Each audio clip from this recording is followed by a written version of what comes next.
Two. If Got I two was digs. if I was coaching the Western Bulldogs, I wouldn't have dropped Garcia. His last 3 weeks, the youngster, he's averaging 20 a goal and 5.5 score involvements per match. I think he's given them something at the Dogs. I really like him, and he's been left out of the side this week against Fremantle. So just maybe a little dig at my man Bevo for leaving Garcia out. Not a move that I would have made. Who are you having a dig at? Well, I've got two digs today.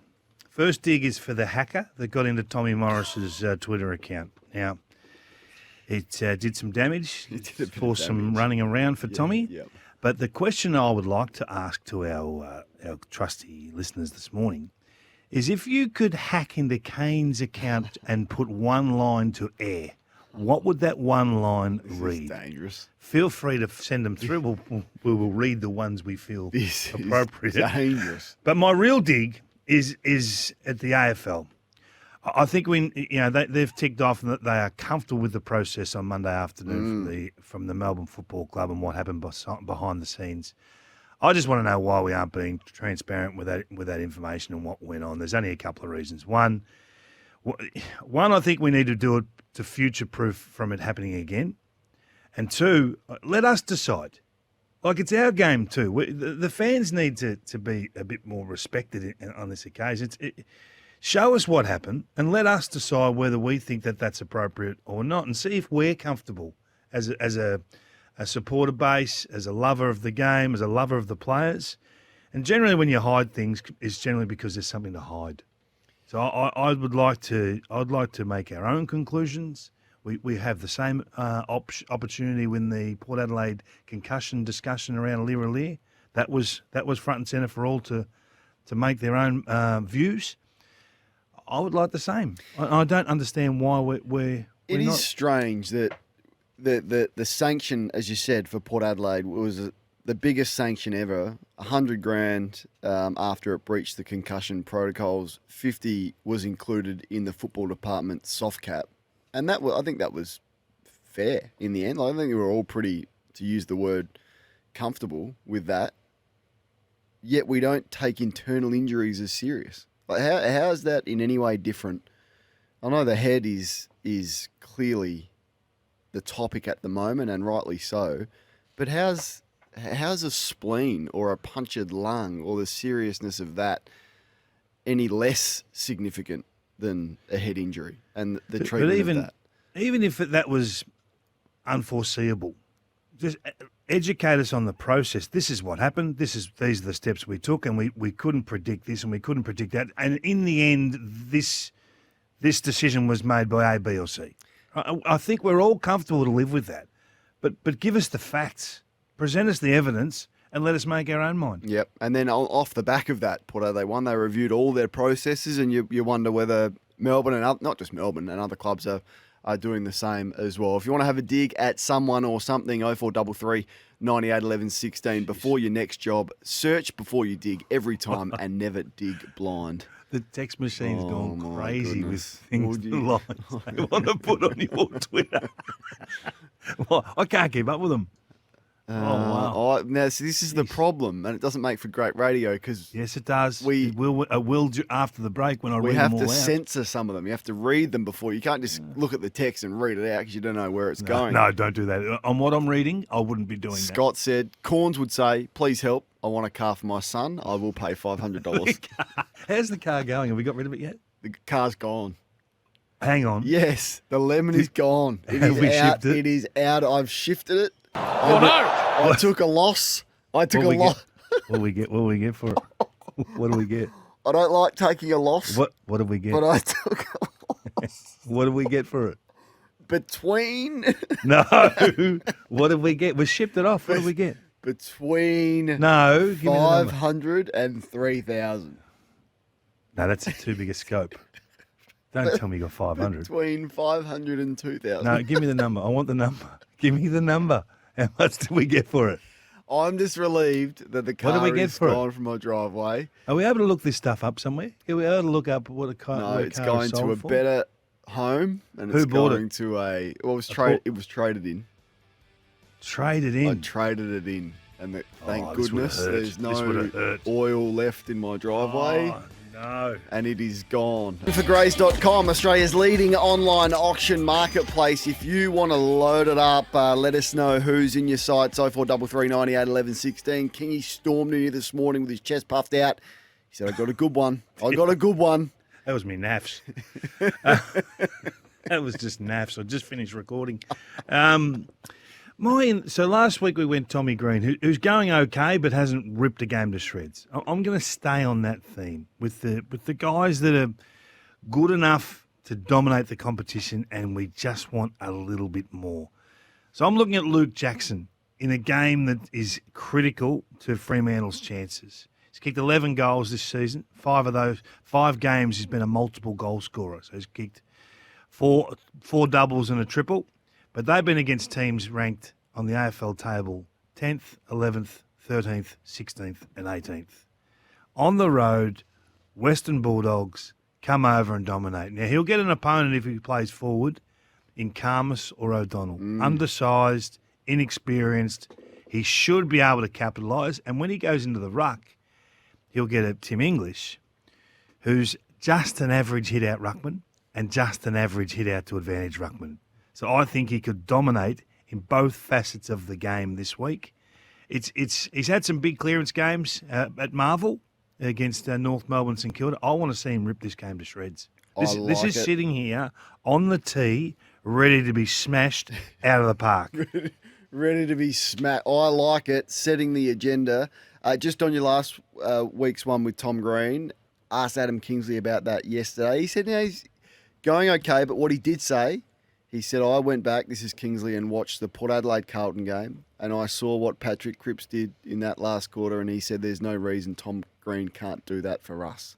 That's what we're after. That's a good call, isn't it? I thought it was a really good call. I thought, well, why couldn't he do that against Port Adelaide this week? We'll get to that game a little bit later on. This is just a little. This is a little bit left field. I am watching with significant interest the contract negotiations between Tyson Stengel and the Geelong Football Club. Ooh. Because for whatever reason, and say whatever you like, there needs to be some loyalty from the Stengel camp towards Geelong. Now, there's a balance, of course. I'm not suggesting that Stengel stays at Geelong for 400 when the Saints are offering him 850. That is too big a gap, and I can understand why he would leave at that rate. But I think you have to factor in, and I don't think the gulf will be that big, what the Geelong Football Club has done for Tyson Stengel. And if he leaves, it'll be a 4th club. And sometimes you have to look internally at the reasons as to why. We're looking at Rory Lobb, 4th club. There's a reason why, and you've got to look internally. But what Geelong have done for Stengel, to get him from the Sandful after Adelaide sacked him when no one else wanted him and turn him into an All-Australian and a premiership player. And of course, a lot of that hard work was done by Stengel in turning his life around. But I don't really want to see him hold out and fight over $50,000 to $100,000 and then leave Geelong, who have been so good to him. He's in ripping form. I think he's as good as any small forward in the game, so you have to be rewarded for that. But sometimes that loyalty and what the Geelong Footy Club have done for him means just a little bit more than money. So it's just one that I'm watching with interest. That's a good call. I like this one. It's unlike you to go to contracts that should go the other way, that should favour the club rather than the player. Lateral. You did start by saying this will be lateral. He's almost 26 years of age. At what point do you have to see it like a business, and that this is the contract that could set up the rest of his life? Yeah. So there's definitely a balance there. I'm not suggesting that, as I said, you take $400,000 less. But I don't think it'll be that. I don't think it'll be that much, and I think they'll come to a situation that is fair. But sometimes you stay at good clubs and you're rewarded after footy as well. Like what is a premiership worth for the St Kilda players that missed? You know, think about that and think about what could go on after footy as well, and the way that you can set yourself up after footy if you stick around at the Cats. I think it would be beneficial in an ideal world for him to stay at Geelong, is what I'm saying. What's he worth? My numbers have been distorted with the new salary cap. Your numbers. No, Your numbers have been wrong for about 4 years. He's worth a lot. He's worth a lot. Give me a number. I think he's Sit on the worth fence. Not like you. $650 to to 700,000. Well, if he gets 700 from Geelong, he stays. I hope so. Get it Grays.com, done. Australia's leading online auction marketplace. easy. It's easy to buy and sell with Grays. Kingy, I got no idea what's on your agenda today. I've got a series of questions for you today. All right. I've just been listening to a lot of the current players in the media this year, and I just thought I'd ask you, who do you find the most interesting of the current player crop? Scott Pendlebury. Scotty Pendlebury's a good one. Is a player who, when he speaks, I am listening. Coach written all over him. I think he gives terrific insights. So the ones that I love, you get the great insights from their club and what's going on and all of that, but then they can speak broader about the issues in the game, and there's probably no one that I would like to listen to more than Scott about those issues that are facing the players and the game itself and the way that the game is played. What about you? I'll tell you who I'm warming to, Toby Green. I'm finding him really interesting. He's just so honest, and he can sort of not go with the party line or toe the line, if you like. He's prepared to say, "Oh no, this is what I think," and if you want to challenge me, that's fine. But doesn't always favour the Giants. He's just happy to say what he thinks. I think you could maybe pay a bit more attention to him if you can. We'll do that. 043390 at 1116. Who do you enjoy listening to of the current players when they speak in the media? Got another question? Yeah, I have. Which ladder position shocks you the most this season? And the easy answer is to say Sydney on top, and by so far. No, I won't be saying But that. of the rest, which one shocks you the most? But it can be positive, or give me one of each, a positive and a negative. I have to work you into the positive. So I'll start with the negative. I'm shocked by Adelaide. I just was big on them in the pre-season, really respected and admired the way that they played last year and the emergence of some of their young players along with their stars. So to see them in 15th right now with only 4 wins is a shock to me. And up the top end, probably the Bombers, really. I wouldn't have had them in my 8 to start the year, so they would be, from a positive point of view, the resilience that they've shown would be the shocks for me. What is it? You got a different one? Probably shocked on the Giants. I thought that they would be entrenched in the top 2 to 3 teams all year, and to see them, they're still 7 and 5, so they're marginally in front of 50-50. But I just would have thought they would have been a bit more dominant across the start of the season. So probably the Giants for me. All right, I got a question for you. Who is the best athlete playing at the moment? Because we've got some athletic freaks. Warner, McAndrew, Lekalia, Charlie Curnow are my 4. The Olympics is coming up. Yeah. Who would have the most success of our footballers at the Olympics with their athletic abilities? I'm going with a tie. I'm going with a tie in the Olympic equal gold medalists. To see Charlie Warner explode like he did. We put this on the radar weeks ago. Did you when just they call played, him Charlie? Sorry, Chad Warner. Sorry, Charlie. Who's Charlie Warner? Charlie Comben we spoke to. Charlie Warner. Chad Warner. To see him explode the way he did through the middle of the ground last week was frightening. And we went up there. I know everyone says you don't travel, you don't do this. To see him do it live, you think there's not many, one, have the bravery to run like that and potentially not get reward. And I still think Nick Dacos. I still think the volume of high-end sprint efforts that he does is hard to match. That's a good one. The Lizard Blakey is another one, just thinking out loud at the moment, but send your thoughts through. Who would have success at the Olympics? It's an Olympic year. We're going to Paris. We've got some freak athletes playing football at the moment. Just on Warner, I had 23 players ranked ahead of Isaac Rankin about 3 weeks ago. Half the comp, yeah. I just want to replay this and see just if you've adjusted where you've got him sitting. Chad Warner, Nick Blakey. Chad Warner's not in Isaac's range. Hang on, you can speak after yet. I've given you my 23. Is he now? Yet. Is he in the Rankin camp yet? Have Just you yet adjusted? It was good save by me. Good work a few weeks back. Just disappointed Isaac got injured. He was just looming large, wasn't he? Hey, you were going to have to eat humble pie. That hamstring has saved you so badly. Rankin ahead of Warner. He's not in the league of Warner. He ripped Collingwood a new ass, and I thought, here we go. This is happening. He's not in the same category as Warner. Went to the MCG and nearly beat Collingwood single-handedly after I said that. I snuck into the corporate box at the MCG, God. took my lad in there, and we were watching that game, and then he pinged the hamstring, unfortunately. I think that was the other time you snuck into the SEN corporate box, and we that had a couple too many in there. Who's the All-Australian coach? Sydney aside, can't give it to John Longmire. All-Australian coach. You've just given me a half volley outside off stump. Because I thought about saying Sam Mitchell, but I won't. Michael Voss. Michael Voss. Michael Voss is clearly in the running for Coach of the Year. And if you take John Longmire out, he's the obvious one for me. What about you? I was thinking Craig McRae, given the injuries they've had. I mean, to still be afloat, 7-4, is a great return with the trauma they've had with the list. I still think Damien Harbick's done a good job to get him on the edges of the 8. If he could just win away from home, that'd be good. Yeah. They travel like Guinness. They do. And I think if Fremantle do get on a bit of a run, we are going to have to go positive on Justin Longmuir.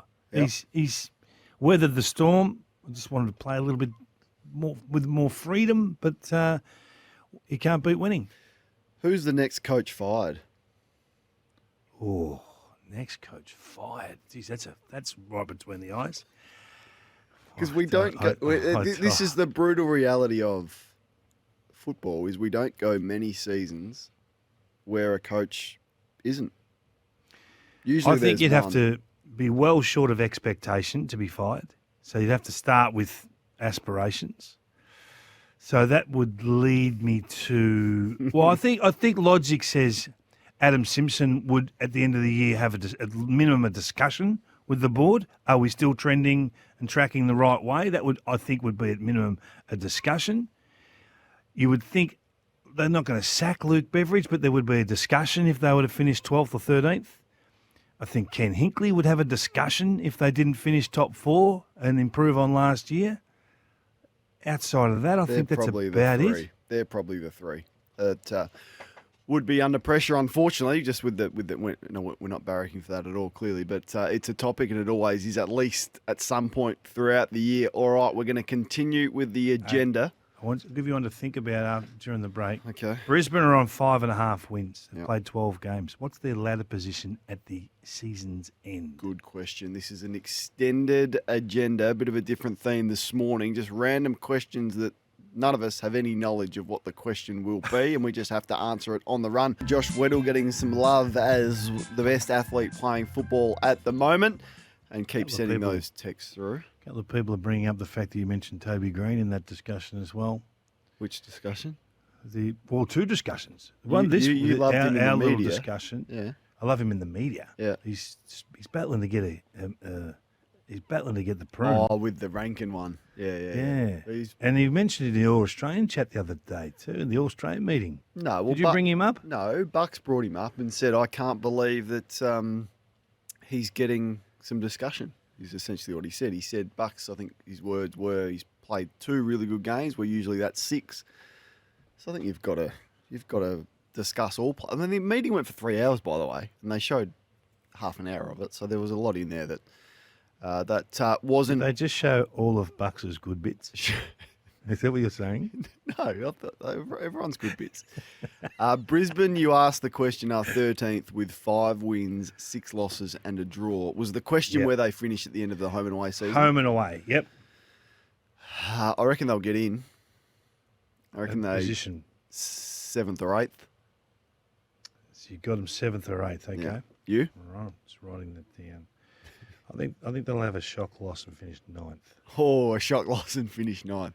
Okay. Let's wait and see. Can I play you this audio from the Giants coach, Adam Kingsley, who joined us on Sports Day last night, and we asked him what's frustrating him the most about their game at the moment. What's the one area that you're a bit frustrated about at the moment? Offense. Yeah, we're just not moving the ball quite the same way that we were in the early part of the season, and there's been a couple of reasons for that, but we're trying to rectify that, and feel like we made some progress last week, although we were far from perfect. And as we know, when you really focus on something and you're trying to address it, it does. I reckon there is a bit of a lag effect to fixing it. So again, I thought we improved last week, and hopefully we take another step this week. Are we sensing a shootout on Sunday? Because we know that's what Port Adelaide want to play that way. I think too fast at times and too aggressive at times. The Giants have clearly worked on that. It's frustrating the coach. Will the tsunami be back? And who wins a genuine gunfight at NG Stadium on Sunday? The tsunami is... The surf's out on the tsunami, my friend. It's only the North Melbourne Football Club are least likely to score when they take possession in the last 6 weeks. Really? Yep. They've stopped to a walk.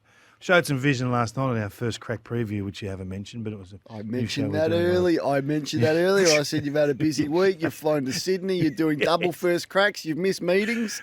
Crackings. Yeah, I did miss a small one. Yeah. Where's your Didn't priorities? matter. Only missed one answer from Andy Marr. We showed that that's not working. They're just not running and gunning like they were.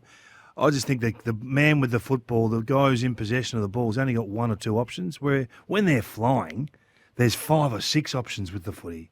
And that's a big shift, isn't it? To change that, I think, is a big shift. Do you agree with that, or do you think it's a subtle change? I think it's... I wonder, often you can overcorrect as well. So the risk associated with that is, do you overcorrect too far and take options that you probably wouldn't, and that exposes you? So that's why I think this game is interesting, because Port want to play the same way, and at its best it looks great, but when you deliver what you delivered against Carlton, you become really vulnerable in scores off turnover, which was a Giant strength last year. So this is why I think it's the game of the round. I think it sets up the rest of the season for both sides, as you highlighted on 360 during the week. I think the upside for the winner is just huge, and I think the downside for the loser. So the game with the most ramifications on it is clearly this one on Sunday. Well, how do you see it? I think the Giants will win. I think that I wouldn't back against the Giants at home in a game that is really difficult to pick. Like Port Adelaide have dropped Dixon, they've dropped Finlayson. Ollie Lord comes in for his first game. The midfield battle will be interesting. But if you're asking me who I would tip the Giants, but not with a whole heap of confidence with what they've delivered recently. Who plays in their first final, Ollie Lord or Charlie Dixon?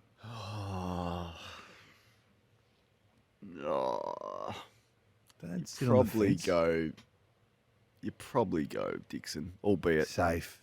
You went safe. Well, you were going to go Lord. Because I had the game at the Gabba last year ringing in my mind where he was excellent, Ollie Lord, but he's coming from a fair way back in terms of his preparation for the season. So we'll see how it plays out. I'll ask you a different It's a good problem to have. I'll ask you the same question a different way. Do they need to go past Dixon? Yeah, well, I think that and Boak. Well, I thought they should have gone past Boak last year, which was what I said. As much as we love Travis Boak, but I think it becomes a bit of a problem when you do go with these players, because they're on your list. You've got to play them. You don't want Travis Boak playing in the Sanford. It was the same discussion we had around Rory Sloane. So I think they have, but there's probably just a tiny lack of depth there at the moment.